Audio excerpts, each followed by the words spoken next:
Ben ritrovati al meteo. Il mese di maggio terminerà con un tempo in prevalenza stabile sulle nostre regioni. Vediamo il dettaglio.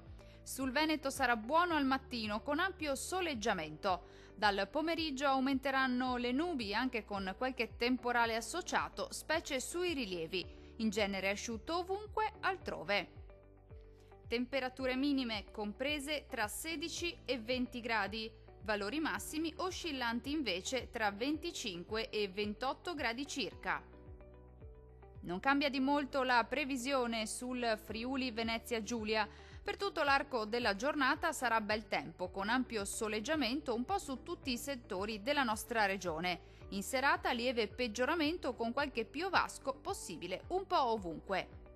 Le temperature minime saranno comprese tra 19 e 20 gradi, valori massimi oscillanti invece tra 26 e 29 gradi circa. Uno sguardo infine alla situazione del Trentino Alto Adige, situazione del tutto simile, sarà infatti buono al mattino, poi nelle ore pomeridiane si accenderà l'instabilità con rovesci e temporali sparsi ma piuttosto frequenti.